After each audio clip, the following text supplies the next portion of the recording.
sa service. Ngayon po, pahinga po namin ngayon eh. Tapos, bigay niyo po kami ng ng kalakasan at kaalaman. In Jesus' name, amen. So, tuturuan na. So, itong kwento na ito, nag-start dito sa Biblia. Genesis chapter 1, verse 1. In the beginning, God created the heaven and the earth. Right? Diba?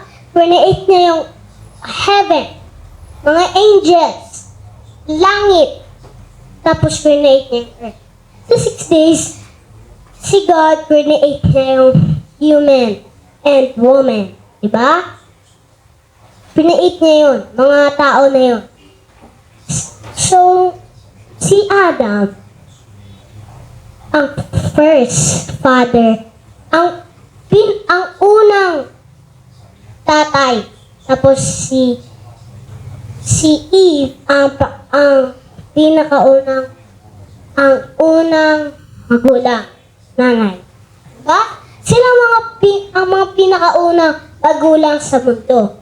Doon nagsimula ng sabi ng Panginoon, huwag niyong kainin.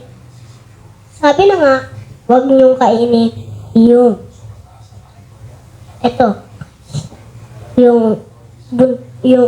yung puno na yon. May, diba? Kasi, pag kinain niyo yun, mamamatay ka. Yun ang sabi. Kaso, di nila kinain. Di nila kinain ang tree na yun. So, may isa serpent. One serpent told Eve, or the woman, to eat the tree of knowledge. Yeah. Kasi magiging Panginoon ka daw. Magiging you will be like God. Kinain ni Eve. Parang, ganda, di naman daw siya namamatay.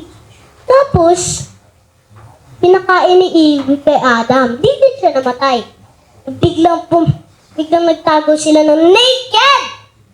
Naked sila! Naked. Wow. Naked.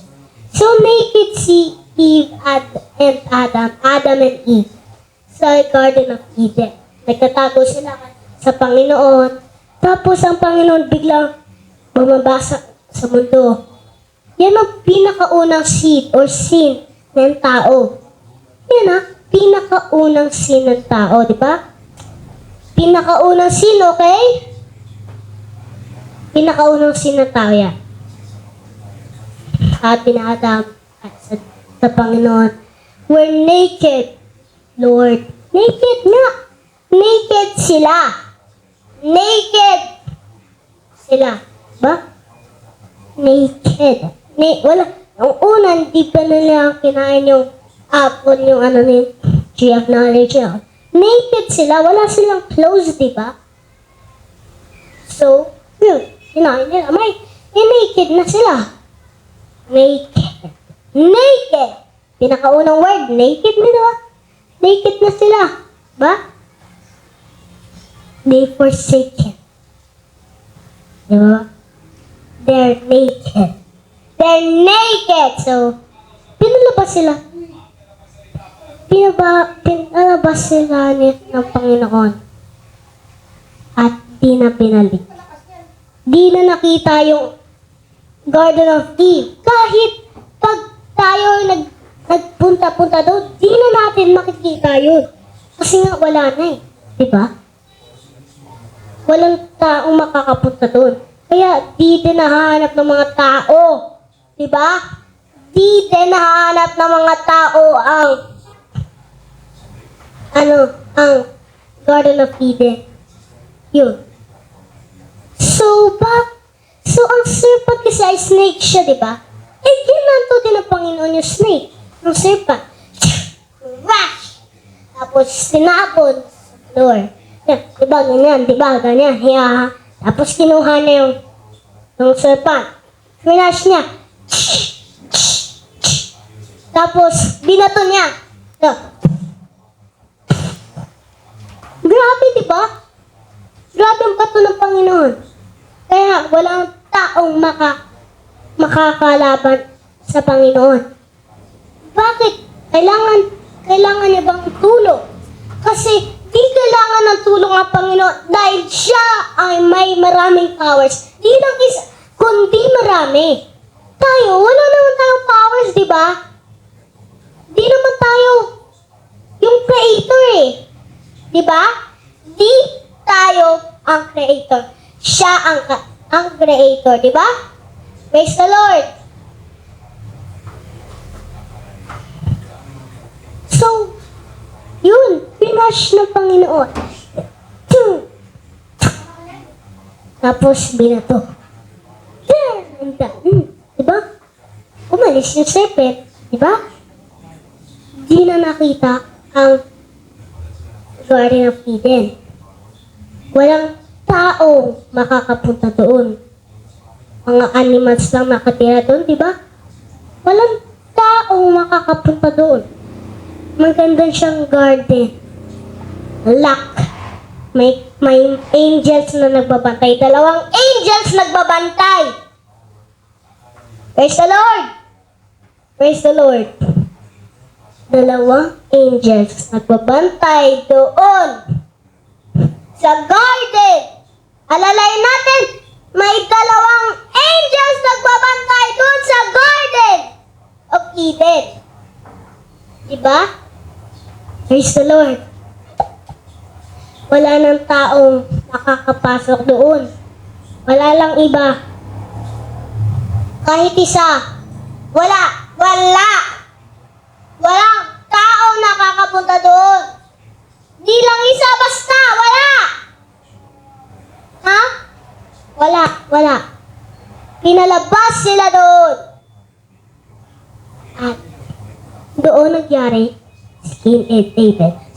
Nag-order sila nag-give sila ng magandang doon, di ba? Kaso kay Cain, mapangit. Kaso kay Abel, itong first kill. At kay Abel, yung mga anak ni Adam and Eve, si Cain at Abel, pinakauna. Si Abel, maganda yung order niya, parang yung deliver niya. Kaso kay Cain, mapangit. Si God pinili si Abel kasi maganda. Pinatay ni Cain si Abel. Pinakaunang kamatayan yun na. First kill. Patay. Diba? Tapos, pumasok ang devil. Ganon din. Pumasok din ang Antichrist yata yun. Or yung devil. Yung Diablo. Yung Diablo. Sa body ni Judah. He betrayed Jesus. Than just silver. Kaso, bigla siyang parang binabanded niya si Jesus kaya binato niya ang silver. Doon na lang siya sa Gehenna. Doon sa Gehenna, outside of the city of the Jerusalem. Doon siya sa Gehenna. Ganun din, Gehenna. Doon sa yung punishment ng mga tao kapag namatay yung mga Jews. Diba? Gehenna rin yun. Yung magkaperes lang ang pangalan nila. Magkaperes lang ang pangalan ng Gehenna. Diba? Praise the Lord. Tayo manalangin.